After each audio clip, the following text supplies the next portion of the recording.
Yvonne finished the last mouthful of food on her plate and set her cutlery down. She could sit for a while. There was nothing requiring her attention just now. A sharp contrast to the hectic pace of the past few days.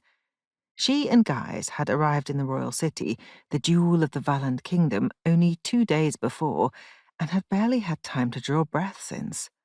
A confrontation with the court's most senior circle mage, who had turned out to be a sorcerer steeped in blood magic, had been swiftly followed by a treasury full of deadly magical creatures.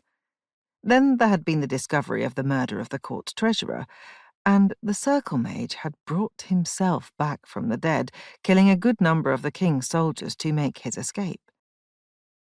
The circle mage was still missing.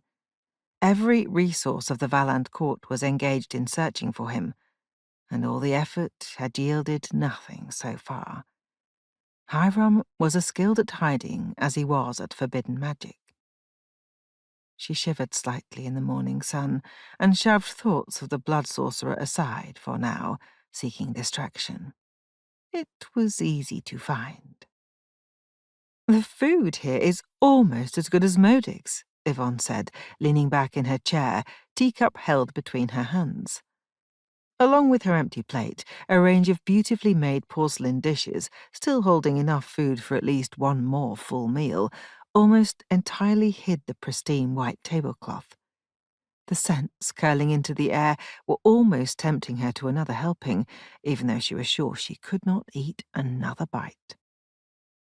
"The staff here would be delighted to hear you say so, Mristrian," Guise said, tone quite serious. "They have heard of Modic?" she asked, raising an eyebrow. They were sitting at one of the few tables on the roof terrace of one of the royal city's finest hotels, with unrivaled views of the great city around them.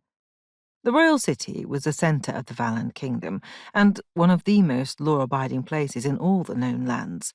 It was a far cry from Three Falls, the city of criminals, where Modic's hotel had been. And the staff here were all entirely human, as far as she could tell, unlike the part goblin Modic. "The best hotels keep an eye on each other," Guise answered, mouth lifting in a smile, a gleam in his eyes, which were bright green in the morning light. If the food and her surroundings had not been enough to hold her attention, Guise was a potent distraction. His voice was one of the most beautiful sounds in the world, even after the many years she had known him. He tilted his head, the sunlight catching on his long, silky black hair, turning his grey skin even paler, looking exactly what he was, a high-ranking lord of the Carawan Shay, used to the finer things in life.